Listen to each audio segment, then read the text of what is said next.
todos y gracias a Manuel por la invitación. Es un gusto estar con ustedes.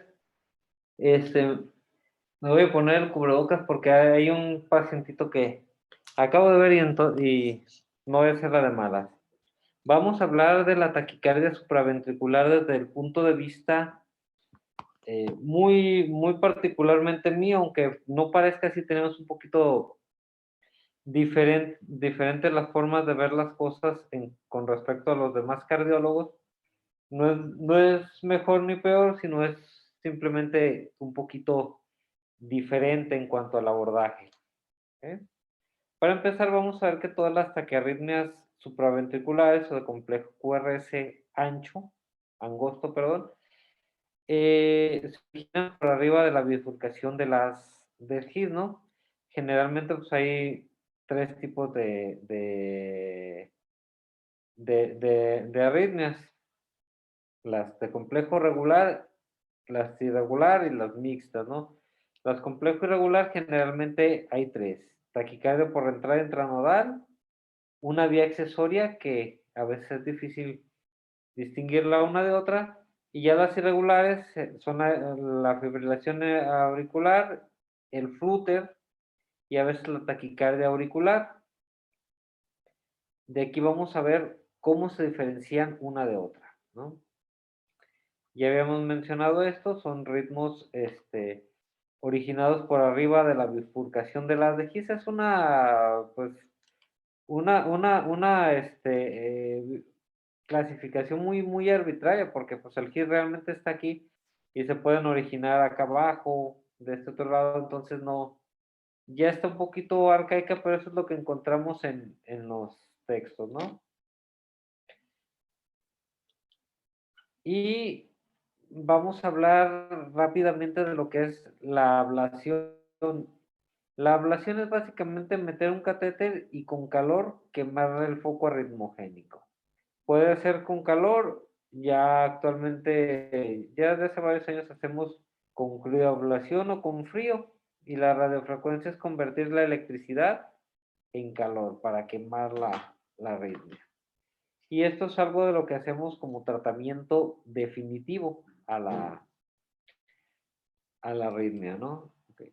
Vamos a empezar por hablar cuál es la taquicardia que yo más veo en mi servicio de electrofisiología o en la clínica de arritmias. Es la taquicardia por una reentrada intranodal. Esta taquicardia generalmente pues es la más común, la vamos a ver en personas mayores de 40 años, generalmente mujeres. Es muy común que la veamos más en mujeres, y un 30-40% puede asociarse a cardiopatía. Personalmente, no la encuentro yo tan asociada a cardiopatía. Generalmente son corazones estructuralmente sanos en su gran mayoría, pero sí está referido en la bibliografía. ¿Ok? ¿Cómo vamos a ver este tipo de taquicardia? Generalmente son frecuencias entre 115 y 230 latidos por minuto. Si les soy sincero, la frecuencia que yo veo generalmente son 150, 160, más o menos. Es lo comúnmente que vamos a ver. Mujeres arriba de 40 años, donde en el electrocardiograma podemos o no ver onda P. Generalmente no la vamos a ver la onda P. En su gran mayoría está dentro del QRS, y solamente en D2 y D3 y ABF vamos a ver una pseudo Q y una pseudo R en B1. Como vamos a ver ahorita, este es un paciente de 50 años, mujer, la cual llega por palpitaciones, y podemos ver únicamente en D2, porque en D3 es onda Q, y en ABF es una super S, pero sí en D2 una S muy tenue, y en B1 una pseudo R. Aquí ya no se ve tanto, ¿sí? Pero cuando para la taquicardia, vamos a poder ver que la S que tenía aquí en el electrocardiograma, no la tiene en D2, y en ABF pues tenía su S muy marcada. En B1 ya no vemos esta pseudo R que veíamos aquí, y esto nos sugiere fuertemente aunado a la edad del paciente que esto sea una taquicardia por una reentrada intranodal. El diagnóstico definitivo obviamente lo vamos a hacer en el estudio electrofisiológico, pero ya aunado con la edad, la frecuencia cardíaca que va a 170 no va tan rápido, nos sugiere fuertemente. ¿Ok? Aquí vemos otro paciente más joven de 30 años que viene con una taquicardia más o menos a 180, 190 latidos por minuto, y que también encontramos aquí, pues vamos a encontrar un descenso del ST sin que esto, sin que esto sea cardiopatía isquémica. Puede haber isquemia por disminución o una alteración entre el consumo y el aporte de oxígeno, obviamente, pero no va a ser isquemia. Todo depende de la rapidez de la taquicardia, de la velocidad de conducción del nodo AB. Los pacientes más jóvenes, sus nodos AB conducen más rápido, y los más mayores se enlentecen. Es algo fisiológico, ¿ok? Aquí podemos ver que era una pacientita ya joven de 13 años, por eso iba tan rápido, ¿no?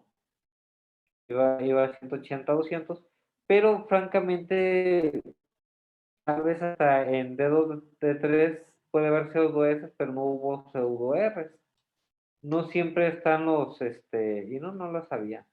No siempre están esos síntomas, esos síntomas, oye, esos criterios electrocardiográficos, porque cuando está dentro del QRS la onda P, pues no la vamos a ver, ¿ok?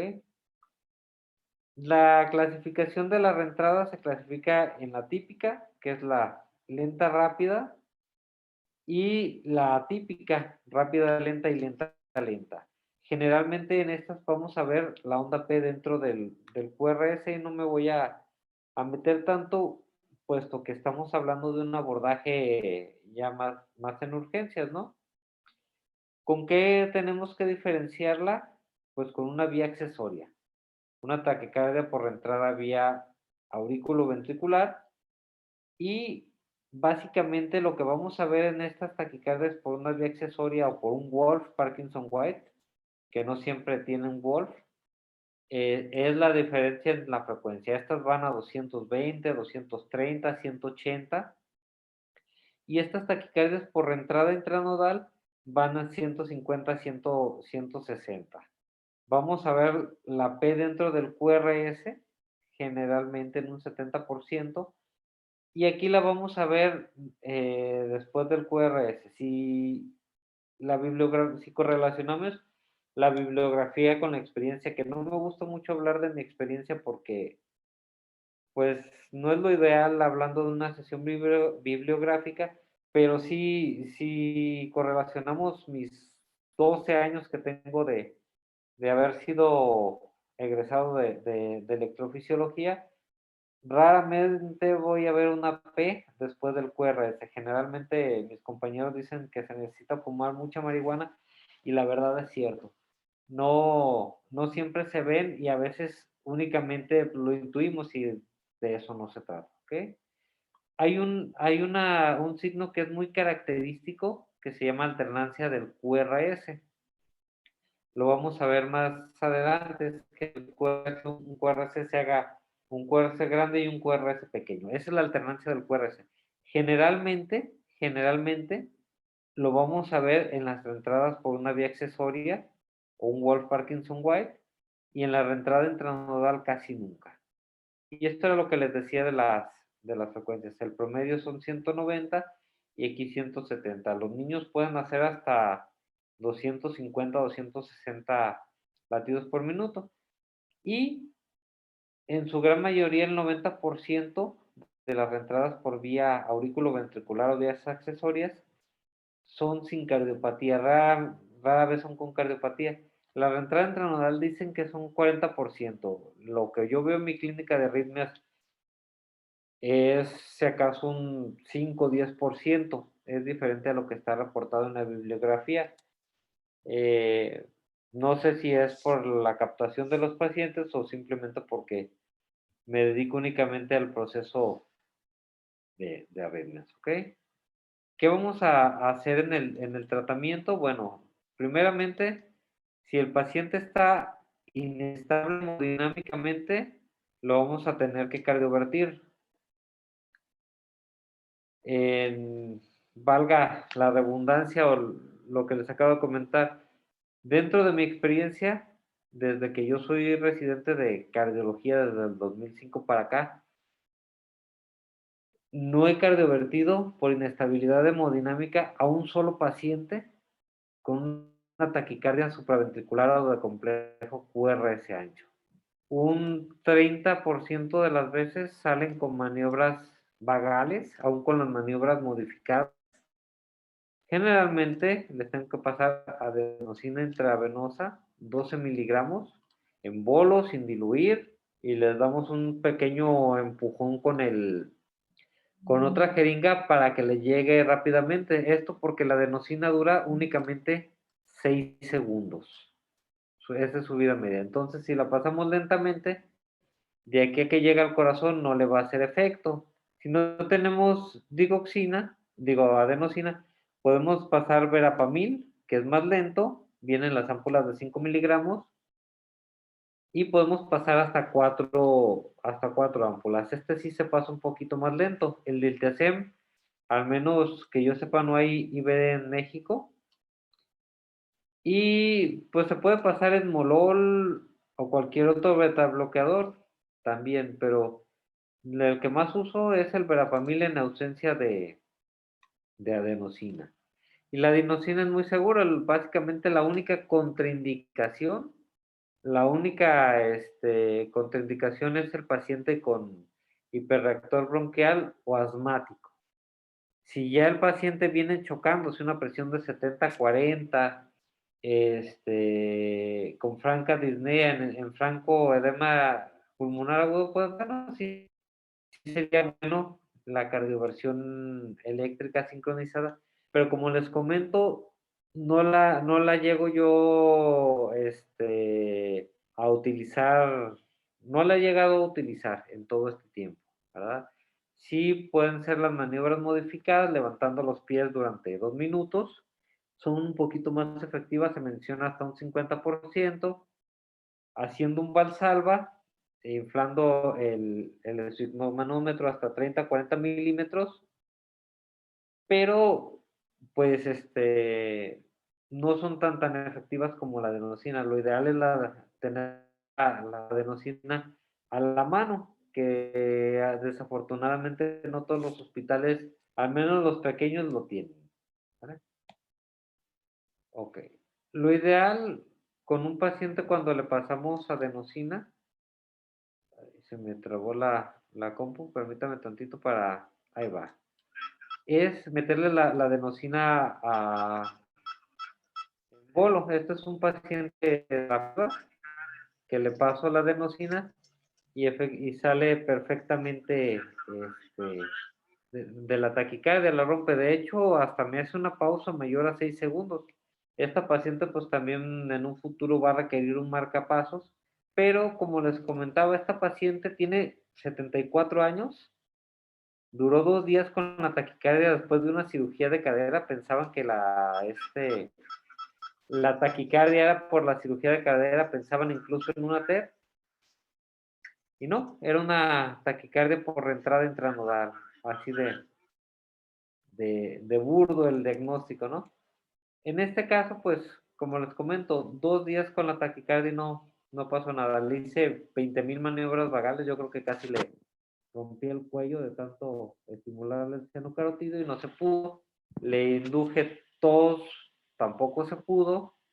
El vómito, le levanté un poquito la pierna, no podía mucho porque tenía la cirugía de la cadera y no se pudo, entonces ya con adenosina salió perfectamente. Ok, la que sigue. Bueno, la vamos a ver otra vez.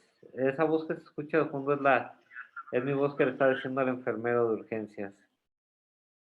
Ok.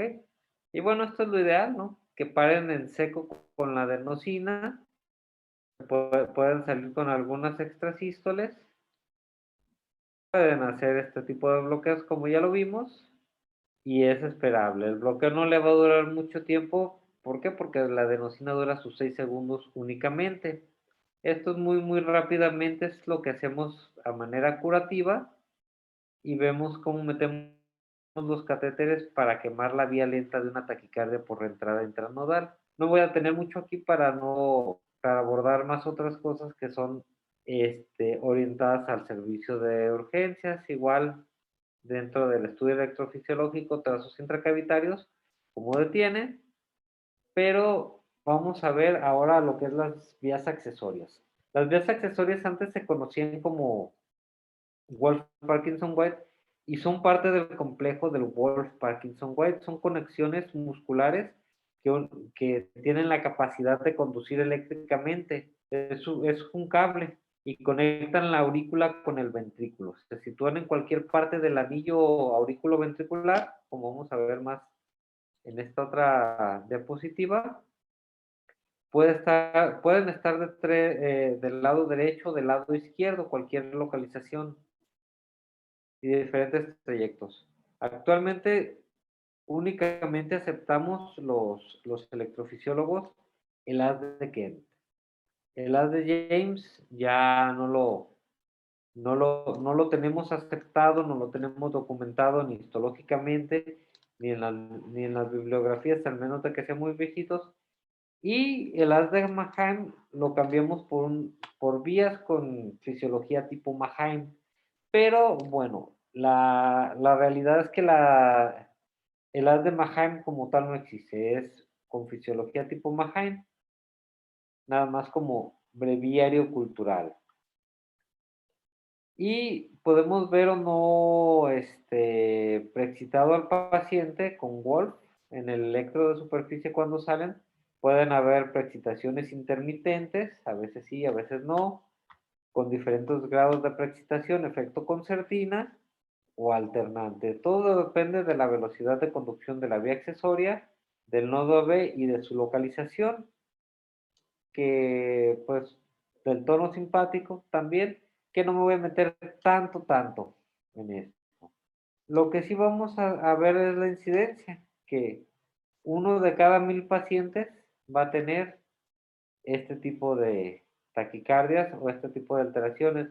Generalmente se va a presentar en menores de 50 años. De hecho, tiene un pico a los 13 años, más o menos en promedio debutan. Luego llega un periodo donde los pacientes ya se mantienen sin la taquicardia y a los veintitantos, 30 se les vuelve a manifestar.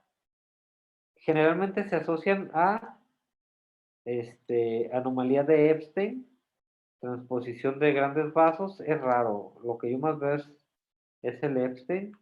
Realmente la transposición ni la Fallot ni las comunicaciones interventriculares las veo tan seguido como el Epstein. Que valga la redundancia, el Epstein es un dolor de cabeza cuando los tienen, pero bueno, también se puede. ¿Ok? Y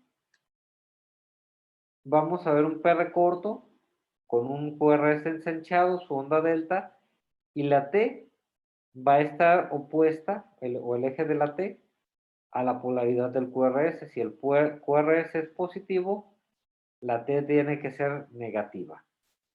Y vamos a ver aquí más adelante. Ok, esto ya lo mencioné. Nada más muy rápidamente, la localización del Wolf. Si B1 es positivo, es del lado izquierdo. Si B1 es negativo, es del lado derecho. Y en D3 vamos a ver si es anterior o posterior. Y en B2, si es positivo, es septal. Si es negativo, lateral.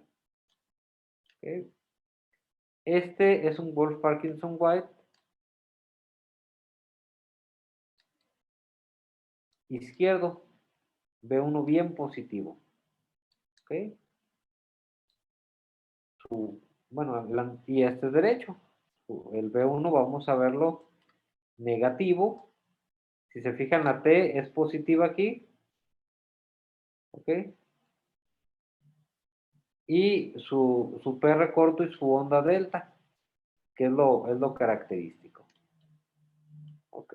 Este es un caso muy excepcional que estaba cerca del haz de His y vemos cómo se quita con la ablación. Es un paciente boxeador que dieron el segundo round, le daban las taquicardias y eso le hacía perder la pelea. Pues ya con esto, ya quitándole el Wolf Parkinson White, se le quita la taquicardia. Y vamos a ver el comparativo con Wolf y sin Wolf. Hay bastante diferencia en cuanto a ello. Pero esta, esta sí está un poquito más de dar miedo. ¿Por qué? Porque esto es una taquicardia de complejo ancho de un R irregular, donde yo veo que la más tarde, que cuando se tarda un poquito, tienden a hacerse más angosto el QRS. Esto, cuando es irregular en un paciente joven que no está tan inestable hemodinámicamente, me sugiere que es una fibrilación auricular con Wolf Parkinson White o FA aberrada. Anteriormente a estos pacientes les dábamos procainamida, pero no la hay en México.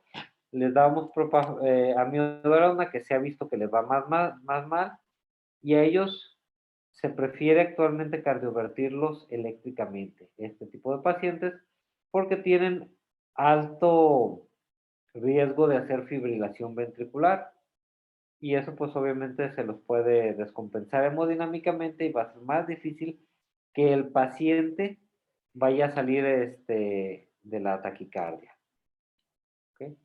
Una vez que salió, pues evidentemente un PR corto, su onda delta no tan manifiesta, pero B1 su QRS bien negativo. Hay que aclarar que este algoritmo tan sencillo que estamos utilizando es de manufactura mexicana. Es una publicación, una descripción de la Escuela Mexicana de Electrofisiología hace ya algunos ayeres. Y ya sin taquicardia, sin onda delta, su PR normal. La paciente después de 2 años, fue en el 2010, la vi hasta el 2012, no volvió a presentar taquicardia. ¿Ok? Esto también nos vamos a encontrar. Este es otro caso diferente, ¿no?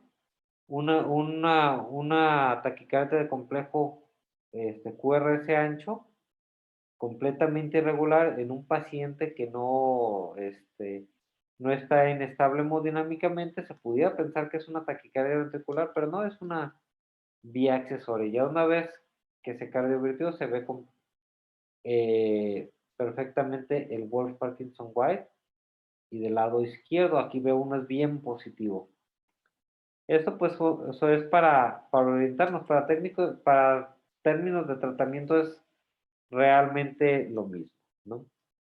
Y las vías accesorias ocultas, que estas taquicardias generalmente es ahí por lo que nos hacen bullying un poquito nuestros compañeros cardiólogos, porque dicen, ay, pues están como la chimoltrufia, como dicen una cosa van a decir otra. Y realmente no, pues es difícil hacer el diagnóstico preciso de una vía accesoria oculta. Generalmente pues son bandas musculares como las del Wolf Parkinson White, pero sin tener una preexcitación, que nada más conducen para atrás en reversa. O sea que nada más generan la taquicardia. Y como les comentaba, pacientes jóvenes, donde inician normalmente 13 y 17 años, generalmente frecuencias arriba de 200 latidos por minuto, con un corazón estructuralmente sano. Porque si tuviera una frecuencia a 250 con un corazón estructuralmente dañado, se les chocarían los pacientes, ¿verdad? Ahí es cuando sí es más que necesaria la cardioversión eléctrica. Esto ya lo vimos. Y cuando logramos medir, porque también vamos a ser honestos, no siempre se puede. El intervalo RP Y si es más de 70 milisegundos del inicio de la R al inicio de la P, vamos a poder intuir y hacer el diagnóstico de una taquicardia por una vía accesoria oculta, ¿ok? O una vía accesoria, ya cuando tenemos el electro de superficie en ritmo sinusal, si no está preexcitado, es una vía accesoria oculta, ¿ok? Y aquí vamos a ver la alternancia eléctrica, que no en todos los pacientes se ve, pero cuando se ve es muy claro. Vamos a, me voy al más claro. Este es el ejemplo más claro. Ahorita vamos a ver un poquito los anteriores. Vamos a ver cómo el QRS, este es grandote y este es pequeño. Esto es la alternancia eléctrica.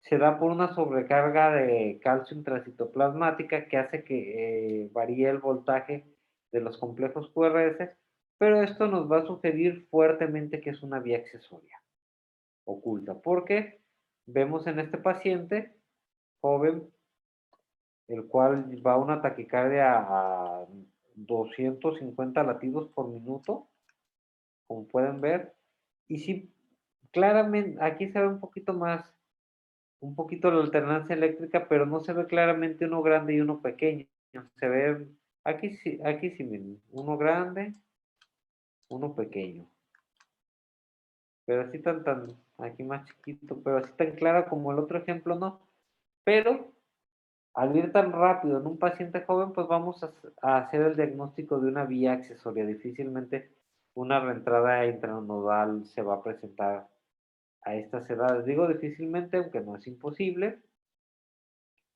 Y teniendo este dato, pues bueno, ya hacemos el diagnóstico de una vía accesoria. El tratamiento es exactamente igual, maniobras vagales, adenosina, verapamil.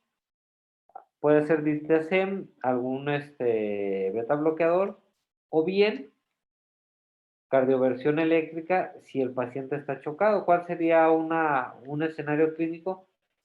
Un paciente que tenga alguna alteración cardíaca, que ya se conozca cardiópata, que ya lo conocen en el servicio de urgencias, que llega a 250 latidos por minuto, a él sí se tendría que cardiovertir eléctricamente, no tendríamos que esperarnos a la adenosina, porque si no se nos puede chocar el paciente y ya el tratamiento sería más complicado. ¿Ok? Es lo que les comentaba, pues el RP mayor a 70 milisegundos. La verdad es que aquí sí se ve claramente, pero son muy pocos los casos. Realmente no me detengo a buscar mucho la P retrógrada a veces, porque no es tan práctico, sobre todo en el servicio de urgencias. Digo, QRS angosto va rápido, es una taquicardia por vía accesoria, QRS angosto va lento, puede ser reentrada intranodal y va a ser exactamente lo mismo. Maniobras vagales y adenosina, que generalmente pues es lo que hacemos, no nos complicamos mucho o no trato de meterme mucho en el diagnóstico diferencial, echarle tanta ciencia, porque es un servicio de urgencia. Ya cuando estoy dentro del laboratorio, en la sala de hemodinamia con el polígrafo, pues puedo echarle un poquito de más ciencia, pero aquí no, aquí es más complejo el asunto, ¿vale? Igual, es lo que le estaba mencionando. A veces soy un poquito repetitivo e insistente, pero tengo trastorno de déficit de atención y pues la verdad es que somos un poquito obsesivos los que tenemos trastorno con déficit de atención. Otra de las taquicardias que vamos a ver muy comúnmente en urgencias es la taquicardia atrial, ¿verdad? Que tiene su mecanismo de acción por foco ectópico, trigger activity o reentrada, pero lo más común es foco ectópico. Aquí sí vamos a ver la onda P, pero vamos a ver una frecuencia variable. Vamos a ver línea isoeléctrica y generalmente hay otros factores de riesgo en estos pacientes. Los vamos a ver más adelante. ¿Ok? La onda P sí es bien visible, el PR es variable. ¿Ok? tienen un fenómeno de calentamiento y enfriamiento, quiere decir que van acelerando poquito a poquito hasta que se estabiliza, y luego cuando paran van deteniéndose poco a poquito hasta que paran. Ese es muy característico. Y si logramos definir la onda P en B1 y esta es positiva, va a ser izquierda, negativa, derecha. Perdón por la A que me faltó. ¿Ok? Esa es la taquicardia auricular. ¿Qué es lo que vamos a ver comúnmente? Ok, vamos a ver. Me quiero ir a los ejemplos. Igual quien desee la plática se la puedo pasar perfectamente en una memoria USB. O si alguien gusta ir al centro médico por las tardes, Centro Médico de Occidente, también se la puedo facilitar la plática junto con la bibliografía. Aquí vamos a ver cómo se bloquean por la taquicardia auricular, pero esto es lo que más comúnmente vemos. Vemos en un Holter pequeñas rachas de taquicardia, donde vemos cómo se ve aquí la onda P. Aquí se ve un poquito mejor cómo se brinca en la onda T. Son pequeñas rachas y vemos aquí en el Holter cómo se ven lenteciendo hasta que para. Este es el fenómeno de enfriamiento, calentamiento. Si no se logra ver tan claro, al menos en este ejemplo. ¿Sí? A veces se nos confunde con fibrilación auricular. Cualquier persona podría decir, esta es una fibrilación auricular. Aquí yo sé el diagnóstico porque lo metimos a estudio electrofisiológico y era una taquicardia auricular, pero se puede confundir perfectamente, nada más que pues este niño tenía 16 años y una FA en un paciente de 16 años es extremadamente rara, ¿no? Pero pues si alguien me dice, oye, ¿esto es FA? Sin problema le digo, puede ser FA, sin problema, no se ve claramente, ¿verdad? Igual, es lo que les mencionaba en el fenómeno de enfriamiento y para. Y se ve la onda P perfectamente. Aquí se pueden brincar un poquito en la onda T, pero se ve la onda T. Si tenemos la duda, cuando van muy rápidas, les podemos pasar adenosina y vamos a ver cómo se llegan a disociar. Aquí vamos a ver, pareciera un flúter, pero no es un flúter porque tiene onda isoeléctrica, dos ondas P por un QRS. ¿Verdad? Y esto pues ya nos hace el diagnóstico de una taquicardia por entrada intranodal. Si se fijan, no se detiene. ¿Por qué? Porque no son sensibles a adenosina. Este tipo de taquicardias no responden a adenosina. Pueden responder a propafenona, tal vez a amiodarona que no me gusta, sotalol, que es muy bueno para este tipo de taquicardias. O bien podemos frenar el nodo auriculoventricular con betabloqueadores, calcioantagonistas. Ya muy rara vez la digoxina, que la digoxina puede causar taquicardia auricular también, pero con la adenosina o con las maniobras vagales vamos a ver cómo se lentece un poquito y a veces salen las dos ondas P o tres ondas P dentro de un complejo QRS. ¿Ok? Igual, son pequeñas rachitas, no siempre se sostienen, no siempre son bien sostenidas. Estas taquicardias, la gran mayoría son así, son pequeñas, eh, perdón, son pequeñas rachas muy cortitas, ¿no? Que aquí, también se nos pueden confundir con el flóter auricular, que el flóter auricular es otro tema diferente, ¿no? Aquí vemos un ritmo regular rápido de las ondas, F entre 200 y 300 latidos por minuto, pero las ondas F, las ondas auriculares. Hay ausencia de línea isoeléctrica. La P se sustituye por ondas F de floater y la excepción a la regla aquí es D1 que sí se ve la isoeléctrica. ¿Ok? Vamos a ver que en el electrocardiograma, pues que las ondas F generalmente son negativas en D2, D3, ABF cuando llevan un giro antihorario y viceversa. Si no es Chana, es Chano, ¿verdad? No hay línea isoeléctrica salvo en D1 y generalmente van con una conducción 2-1, van como a 150 latidos. Es muy regular, pero el flutter es la tuberculosis o es como la tuberculosis de la electrocardiografía. Se puede confundir con todo, con FA, con una taquicardia ventricular, con una taquicardia supraventricular. Este tipo de taquicardia sí les voy a mostrar por qué no damos aquí propafenona IV. Ya ahorita no la hay en México, pero ni tomada, porque incluso está contraindicada la propafenona en este tipo de pacientes. Aquí pues vamos a ver en los pacientes que ya tienen cierto daño del nodo auriculoventricular cómo se ven las ondas F, ¿no? Y vemos aquí claramente las ondas F negativas de 2 de 3 en ABF, no se ve aquí el ABF, y en B1 se van a ver bien positivas. Este es un giro antihorario, que es lo más común, sería un flotter típico. Y aquí las vamos a ver con mucha más imaginación bien positivas en D2, D3 y negativas en B1, y este sería un giro horario, en sentido de las manecillas del reloj. Para fines prácticos, a mí lo que me interesa si es dependiente o no del istmo cabo tricuspidio, por lo que lo voy a tratar. Pero es bueno también hacer el diagnóstico, ¿no?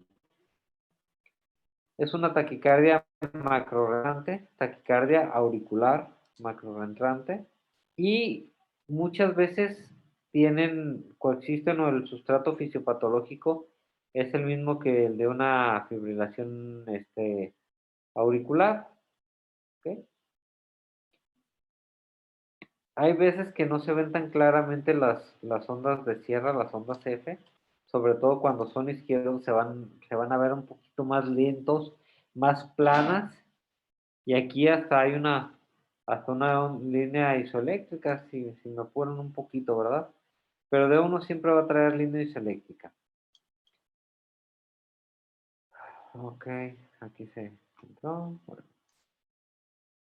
Y este es el ejemplo más claro y más típico de un flotter, ¿no? Es un paciente que llega a urgencias con palpitaciones, una taquicardia, y que parece una taquicardia supraventricular, o aquí, si me apuran, pudiera ser hasta sinusal, pero cuando vemos en las derivaciones inferiores, vamos a ver las ondas F en diente de cierre, vamos a ver dos ondas F dentro de los ventrículos, es una conducción 2-1, dos aurículas, un ventrículo.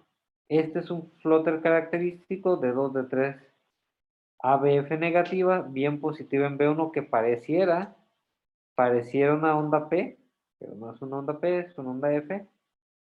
Y si no ven las derivaciones, los bipolares, si ven únicamente las precordiales, pues pareciera una taquicardia supraventricular. Ya viendo todo en el electro, pues vemos que no, que tiene sus ondas F en dientes de sierra, muy, muy característicos del. Hay que ver todo el electrocardiograma antes de dar el diagnóstico. Cuando tienen bloqueo B, pues es muy fácil, ¿no? Las ondas F perfectamente en diente de sierra. Pero ¿qué es lo que pasa si les damos propafenona? Se hace una conducción 1-1 y son frecuencias, respuestas ventriculares de 240 a 250 latidos por minuto, y el paciente se choca porque el paciente con flotter también puede tener cierta cardiopatía estructural y se llegan a chocar, además de que la propafenona es depresor de la función ventricular, por eso pues no lo damos ni para cardioversión en agudo, ni una cardioversión crónica para intentar mantenerlos a ritmo sinusal. En este tipo de pacientes, el único antiarrítmico que funciona bien, o los únicos, son el dorfetide y lebutilida, que desafortunadamente no lo tenemos en México. ¿Qué es lo que yo hago? Les doy bloqueadores del nodo auriculoventricular. No me gusta mucho la amiodarona, pero se las doy si creo que tienen chance de salir. Y si no, me los llevo a una cardioversión eléctrica, siempre y cuando tenga un eco transesofágico. Porque como les digo, si alterna con FA este paciente, ¿qué es lo que va a pasar? Si yo lo cardiovierto, pues le puedo generar una embolia cerebral y pues salir con el resto de la enfermedad. Es por eso que estos pacientes, si los voy a cardiovertir es con un eco transesofágico, si no, ni de broma. Que hay un eco transtorácico, hay un cardiólogo aquí en urgencias, si no se le ve, ni aún así yo me animo. Digo, las guías lo dicen, tienes que tener un eco transesofágico, si no, no. Si está inestable hemodinámicamente y se está chocando, bueno, pues ni modo, ¿no? Preferimos que el paciente esté con un EBC a que esté muerto. Obviamente, pero eso sería la única indicación y por eso no les doy yo propafenona a este tipo de pacientes. Recordar que la propafenona está contraindicada en pacientes con función ventricular deprimida y cardiopatía estructural. ¿Sí? Aumenta el riesgo de muerte súbita la propafenona.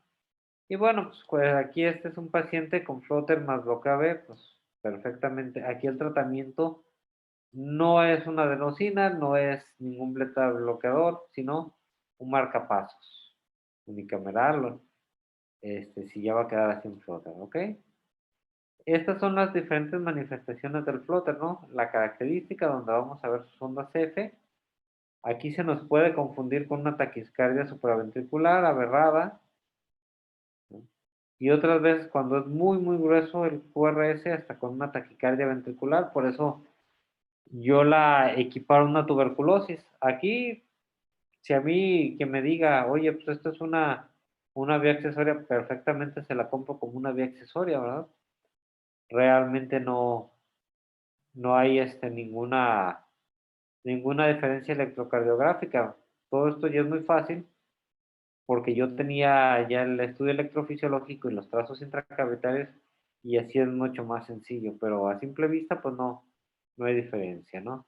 Igual si le pasamos la adenosina pues van a notar perfectamente que se separan las ondas F, incluso pueden verlo así por algunos segundos, a lo mucho 6 y ya luego vuelve a su basal, pero ya tienen el diagnóstico y lo pueden tratar más adecuadamente. ¿Okay?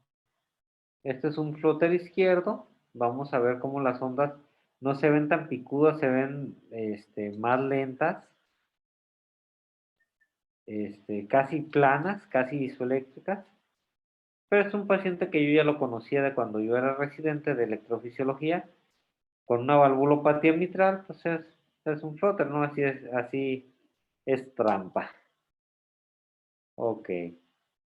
Y vamos a ver, ok, así. Este es un flóter auricular, este, ismocavo típico, que con las ondas F negativas en D2, D3, ABF, bien positivas en B1. Como les comentaba, la excepción confirma la regla, isoeléctrica en D1 y en las demás sí se ve perfectamente, ¿no? Como son D2, D3, ABF negativas, tiene un giro en contra de las manecillas del reloj antihorario. ¿Sí? No es tan difícil porque ya es un floater 1, 2, 3 a 1. Tres ondas F por un QRS. Así lo clasificamos. Este es un paciente ya más complicado. Ya desde hace tiempo aquí hasta viene mi correo, miren. Viene mi correo donde el doctor tenía pues, la duda de lo que tenía. Un paciente eh, posoperado de una válvula mitral. Él pensaba que tenía FA, ya cuando se abren un poquito más aquí, ya veo que estaba en flóter el paciente. Era un flóter auricular de conducción variable y se confundía con la fibrilación auricular. ¿Por qué le tenemos miedo a la fibrilación auricular? Por esto. Porque suelta coágulos. Forma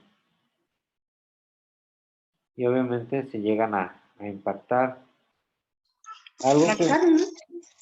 No encontremos algo por ahí. Algo que se me olvidaba mencionarles, doctores, es que el flóter auricular se tiene que anticoagular igual que un FA y de acuerdo al CHADS-VAS. ¿Ok? Esto es muy importante porque como tienden a filtrar, Pero te traje tortillitas hechas a mano y las desaprovechaste bien, cabrón. va a generar eventos vasculares cerebrales y isquemia cerebral. ¿Ok? La señora se desgastó en su caso, ¿eh? ¿Cuánto veces me salieron las canetas? ¿Cuánto crees? Sí, esa es la razón por la Vamos a cual comer hasta que nos vayamos a las anticoagulamos salitas, a los pacientes. ¿Qué está haciendo? Tráeme la papel. Por último, la compras taquicardia que más galletas. comúnmente nos encontramos en nuestra práctica Yo quiero la costa. médica va a ser la fibrilación auricular, un ritmo irregular completamente, desordenado, que va entre 400 y 700 latidos por minuto, las cuales tienen ondas F de fibrilación, casi planas, a veces pueden ir muy lento, a veces muy rápido, a veces irregular, dependiendo el nodo auriculoventricular y su daño que puedan tener y la edad, ¿no? Generalmente, pues, es una patología de la edad. A mayor edad, mayor fibrilación auricular.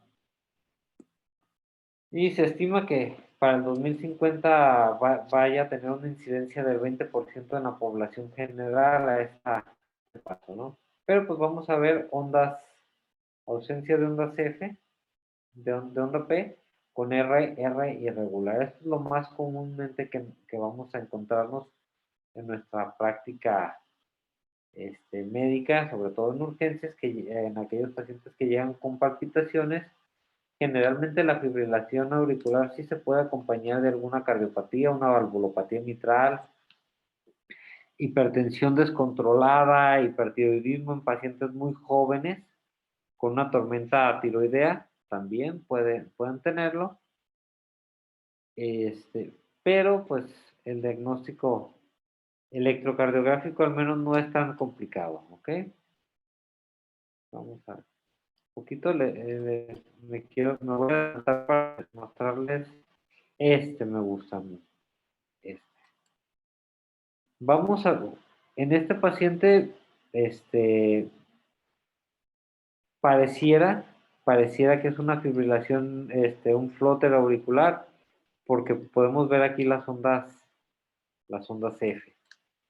Aquí, por definición, cuando la distancia entre una onda F, entre un pico y un pico, es menor a 200 milisegundos, un cuadrito de estos,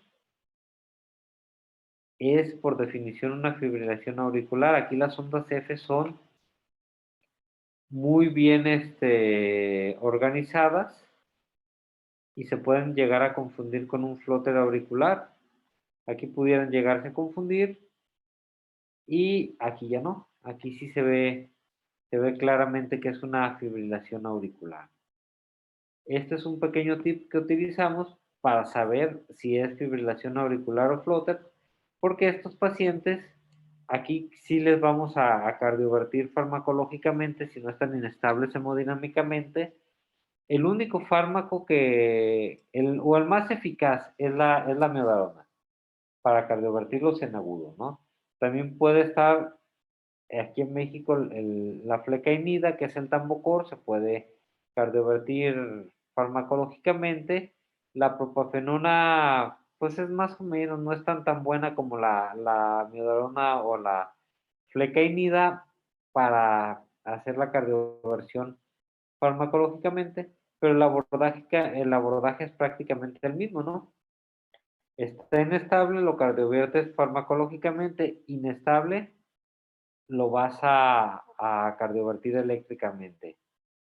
Si está chocado, obviamente hay que cardiovertirlo como esté. Si está estable hemodinámicamente y lo queremos cardiovertir farmacológicamente, vamos a tener que usar forzosamente una, eh, vamos a tener que usar forzosamente el eco transesofágico y descartar un trombo en la orejuela izquierda, ¿no? Porque preferimos que tenga la arritmia que tenga un EBC. Ok, bueno, vamos a ver si hay alguno de los ejemplos aquí. Ok, este es un paciente de 48 años de edad, el cual viene por taquicardias. No sé si alguno de los doctores lo quiera describir este electro, o si tengan abierto el micrófono nada más para hacer un pequeño ejercicio, doctores. Bueno, por los tiempos, es un paciente que viene con una taquicardia entre 170 y 180, el cual podemos ver que hay alternancia eléctrica, un complejo QRS grande, uno chiquito. De ahí, si el paciente tiene menos de 40 años, en este caso tiene 48 años, pero por la alternancia eléctrica, intuimos que era una vía accesoria, efectivamente, pues ya, era cuando yo estaba haciendo mi residencia. El paciente tenía una taquicardia por vía accesoria. ¿Cuál fue el abordaje clínico? Maniobras vagales, no respondió en este caso, se le pasó adenosina, revirtió farmacológicamente con adenosina y posteriormente se llevó a estudio electrofisiológico. ¿Vale? No sé si tengan alguna duda, pregunta. ¿Ninguna? Bueno, pues creo que de mi parte sería, sería todo, doctores.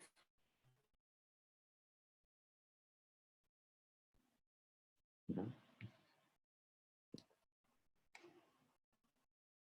Ok. Vamos a ver si el doctor Emanuel Hola. tiene algún otro comentario, alguna duda o alguien más.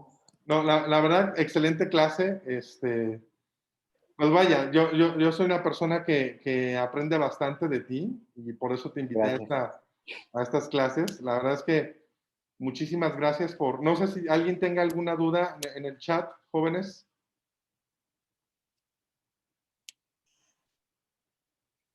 Bueno, de todos modos, Jesús, la clase la va a subir a YouTube. Nos gustaría que nos compartieras tus datos, sobre todo por si alguien te quiere enviar algún paciente. No sé si pusiste tus datos en alguna diapositiva, no, ¿verdad? No, Bueno, no, pero de todo, voy a poner, si me puedes hacer el favor de mandar tu número del consultorio y tus datos y yo los subo a los chats que tengo. Y pues muchísimas gracias. ¿Ah? ahorita lo anoto en una de las diapos.